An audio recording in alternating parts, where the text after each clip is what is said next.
po. Ito po yung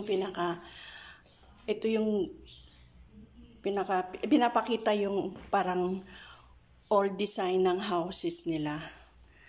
Mayroon pong ganitong maliit na parang panglalaki din na space.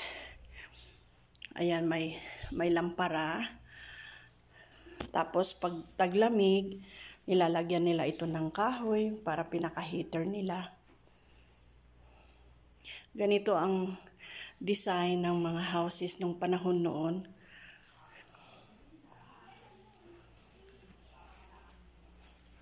Ayan po, oh. Yung hindi pa rin uso ang mga kuryente dito noon, noong panahon noon. Ito ang pinakasiling kahoy din noon. Maganda po, oh. Carpet lahat.